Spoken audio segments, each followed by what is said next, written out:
Hi hello film lovers, welcome to Jigel Raja. ఈరోజు మన topic ఏంటంటే టాపిక్ కాదు, మూవీ రివ్యూ. సో ఈరోజు మన మూవీ రివ్యూ ఏంటంటే సంగీతం movie review. And most wanted dynamic director and సంగీతం శ్రీనివాసరావు గారి డైరెక్షన్లో తెరకెక్కిన సినిమా వైజయంతి మూవీస్ ప్రొడ్యూసర్స్ అంటే లైక్ నాగవంశీ గారు ప్రొడ్యూస్ చేశారనుకోండి. సో ఈ మూవీ గురించి ఇన్ డీటెయిలింగ్గా మాట్లాడుకుందాం. అండ్ ఈ మూవీ ఈ రోజున థియేటర్లో ప్రీమియర్స్ పడ్డాయి. సో మూవీ చూశాను, ఎలా అనిపించిందిరా ఫైనల్గా అంటే ఇన్ డీటెయిలింగ్కి వెళ్ళడానికి ముందు ఇంతవరకు మన ఛానల్ని సబ్స్క్రైబ్ చేయకుండా ప్లీజ్ సబ్స్క్రైబ్, అలాగే పక్కన వస్తున్న గంట సింబల్ పైన క్లిక్ చేసి బెల్ నోటిఫికేషన్ ఆన్లో పెట్టుకుని ఫర్దర్గా నేను ఏ వీడియో పెట్టినా మీకు నోటిఫికేషన్ రూపంలో రావడం జరుగుతుంది. లేట్ చేయకుండా టాపిక్లోకి వెళ్ళిపోతాం. Let's start our topic. First of all, సంగీతం గారి గురించి చాలా మందికి తెలుసు. తెలియని వాళ్ళు ప్రజెంట్ జనరేషన్ కిడ్స్ చాలామంది ఉన్నారు. అండ్ సంగీతం గారి మూవీస్ అంటే ఒక డిక్షనరీ భయ్య, లైక్ చాలా దాగి ఉంటుంది సినిమాలో. ఆయన ఏది చేసినా ఒక ప్రయోగాత్మకంగా చాలా కొత్తగా ప్రజెంట్ చేయడానికి ట్రై చేస్తారు. అండ్ ఓకే, ఆ జనరేషన్లో అంటే ఓకే, కానీ ఈ జనరేషన్లో కూడా సేమ్ అదే ప్రయోగాత్మకంగా, అలాగే ఒక కొత్తదనాన్ని, అలాగే ఎవరు ఇండస్ట్రీలో అచీవ్ చేయలేని దాన్ని, అంటే అటెంప్ట్ చేయలేని దాన్ని, ఎవరు చేయలేని దాన్ని ఓవరాల్గా ఆయన 94 ఇయర్స్లో కూడా చేయగలను అని మరొకసారి నిరూపించాడు. అంటే ఒక డిఫరెంట్ కాన్సెప్ట్.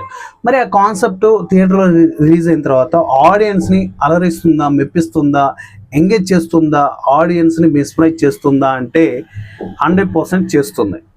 ఎందుకురా అంటే, సో 100% చేస్తుంది, ఒక 20-30% చేయదు. అంటే డీటెయిల్గా మాట్లాడుకుందాం.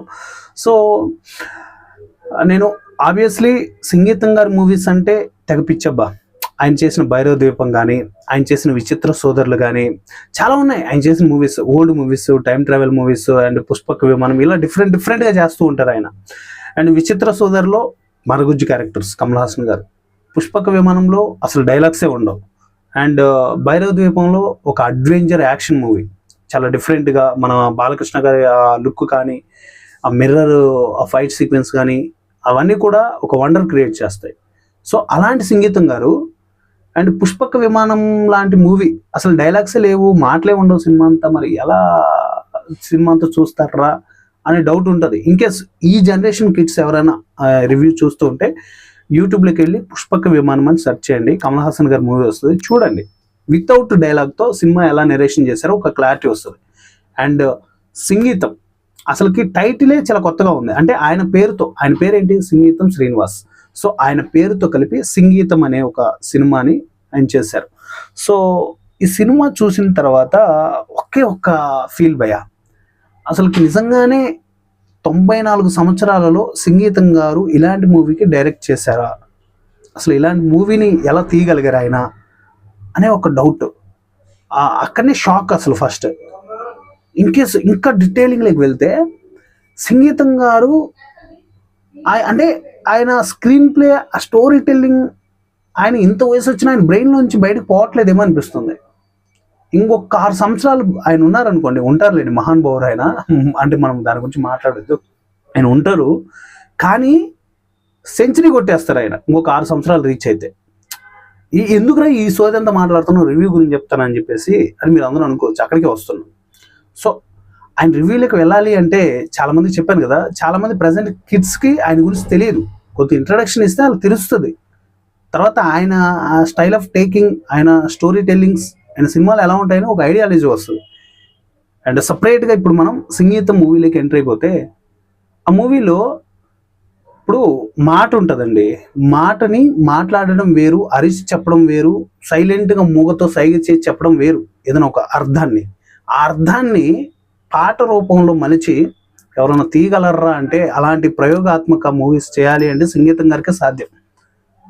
అక్కడక్కడ కొన్ని ఫ్లాష్ కట్స్లో, అక్కడక్కడ కొన్ని దగ్గర మాటలు ఉంటాయి, కానీ అసలుకి మాటలే లేకుండా ఓన్లీ పాటలతోటి. అందుకే అనుకుంటా మేబీ 200 పాటలు ఉంటాయనేసి రీసెంట్గా ఒక అప్డేట్ వచ్చింది. నిజంగానే మాటల్ని పాటలుగా మలిచి స్క్రీన్ మీద ప్రజెంట్ చేశారు. సో ఎందుకురా, అది ఒక ప్రయోగాత్మకంగా ఎందుకు చేశారా, అది ఏమన్నా ఉందా ప్రజెంట్, అంటే ఏదైనా ప్రపంచంలో ఉందా, ఏదైనా వరల్డ్ అలాంటిది ఏదైనా ఉందా అంటే లేదు. అది సినిమాటిక్ లిబర్ట్స్ని మించిపోకుండా ఆయన ఏం చేశారంటే ఆ ఊరికి ఒక శాపం వస్తుంది, ఆ శాపం నుంచి వాళ్ళు మాటల నుంచి పాటలుగా మారుతారు. సో ఆ వరల్డ్ని ఎలా బిల్డ్ చేశారంటే అదొక మైనింగ్, అక్కడ ఒక ఊరు, ఆ ఊరిలో కొంతమంది జనాలు, ఇవన్నీ కూడా చాలా అద్భుతంగా బిల్డ్ చేశారు. ఆ మాటల్ని పాటలుగా మార్చడం, తర్వాత ఆ ఊరికి ఒక కుర్రాడు వచ్చాక అక్కడ ఏం జరిగిందని తెలుసుకోవడం, ఇది మేజర్ సినిమా అవుట్లైన్. దాంట్లో ఆ స్క్రీన్ ప్లే, ఆ ప్రెజెంటేషన్ చాలా అద్భుతంగా ఉంది. అంటే ఇది సినిమాలో ఉన్న మేజర్ ప్లస్ పాయింట్స్. మైనస్ ఏంట్రా అంటే కొంతవరకు వర్కౌట్ అవుతాయి మాటలు అనేవి, కానీ ఫుల్ ఫ్రిడ్జ్డ్గా వర్కౌట్ అవ్వవు, చాలామంది బోర్ కొట్టేస్తాయి. కానీ వాళ్ళు కూడా ఏం చేశారంటే చాలా తెలివిగా అక్కడక్కడ కొన్ని పోర్షన్స్, ఫ్లాష్ బ్యాక్ అవ్వచ్చు, లైక్ ఏమన్నా కొన్ని సీన్స్ అవ్వచ్చు, కొన్ని డైలాగులుగా కన్వర్ట్ చేయడానికి ట్రై చేశారు. కొన్ని డైలాగ్స్ కూడా పడతాయి, అవి ఎక్కువ ఉండవు, తక్కువ టైంలో అయిపోతూ ఉంటాయి. సో వాళ్ళు ట్రై చేశారు. కానీ మాటలతోటి పాటలుగా అటెంప్ట్ చేయడం అనేది ఒక కొత్త థాట్. ఆ థాట్ని ఎంకరేజ్ చేయండి భయ్య. 94 సంవత్సరాల వయసులో నాగశ్విన్ గారు లాంటి ఒక బ్యూటిఫుల్ డైరెక్టర్, ఒక డైనమిక్ డైరెక్టర్ని పట్టుకొని సంగీతం గారు ఒక అపురూప కల్పనని సంగీతం అనే సినిమాతో చెక్కారు. ఖచ్చితంగా దాన్ని చూడండి. మరి ముఖ్యంగా చిన్నపిల్లలకి అండ్ అంటే ఓల్డ్ పర్సన్స్, ఆయనలాగే ఒక 60, 70, 80, 90 సంవత్సరాలు ఉంటాయి కదా, అలాంటి వాళ్ళు చాలా బ్యూటిఫుల్గా ఫీల్ అవుతారు ఆ సినిమాని చూసి. అంటే ఓల్డ్ మెమరీస్ అనేది ఏమైనా ఉండదు, ఒక కొత్త ప్రపంచాన్ని చూస్తున్నాం, ఒక కొత్త సినిమాని చూస్తున్నాం. ఇప్పుడు పిల్లల సినిమాలు ఉంటాయి కదా, కార్టూన్ మూవీస్, అవి చూస్తే ఎలా ఒక్కొక్కసారి మంచి ఫీల్ గుడ్ మూవీస్ చూస్తే మన ఫీల్ వస్తాయి కొన్ని సినిమాలు చూస్తుంటే. సో అలాంటి ఫీల్ ఉంది సినిమాలో, మీరు చూడండి. నేను ఎందుకంటే ఎక్కువ చెప్పదలుచుకోవట్లేదు. ప్రతి ఒక్కరు యాక్టర్ పర్ఫార్మెన్స్ కానీ, సినిమా ప్రొడక్షన్ అయితే చాలా సింపుల్ ప్రొడక్షన్, అర్థమైపోతుంటే చాలా తక్కువ ఖర్చుతో చేశారు అనేసి. కానీ ఆయన ఏదైతే ఆ కొత్త ఐడియాలజీ ఉందో దాన్ని అప్రిషియేట్ చేయాలి. అంత అద్భుతమైన రూపకల్పనతో అంత అద్భుతమైన మూవీని అందించినందుకు తక్కువ టైంలో. అండ్ దానికి తోడు డిఎస్పి గారి బ్యాక్గ్రౌండ్ మ్యూజిక్ అయితే ఆ సాంగ్స్కి తగ్గట్టు చాలా బాగా ఎలివేట్ అవుతుంది. హార్ట్ఫుల్గా మన మనసుకు టచ్ అయ్యే సినిమా సంగీతం. ఇది సినిమా అనేదానికంటే కూడా ఒక కొత్త ప్రపంచంలోకి అండ్ సంగీతం గారి ప్రపంచంలోకి తీసుకెళ్ళి వచ్చే జస్ట్ ఒక 2 hours మూవీ అనుకోవచ్చు. చాలా బాగుంది, నాకైతే చాలా బాగా నచ్చింది. అండ్ మీరు మూవీ చూడకుండా ఉంటే ఒకసారి విజిట్ చేయండి అండ్ ఫ్యామిలీతో కలిసి కూర్చొని చూడండి, చాలా మంచి ఫీల్ వస్తుంది.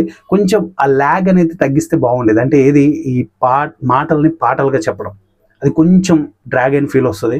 అండ్ క్లైమాక్స్ పోర్షన్ అయితే పర్లేదురా, బాగా సెట్ చేశారనే ఫీల్ అయితే వస్తుంది. సో ఫైనల్గా నాకైతే మాత్రం సంగీతం మూవీ ఈజ్ గుడ్ మూవీ, చాలా బాగా నచ్చింది. మీకు కూడా తప్పకుండా నచ్చుతుంది ఆ మాటల్ని పాటలుగా కొంచెం స్కిప్ చేస్తే.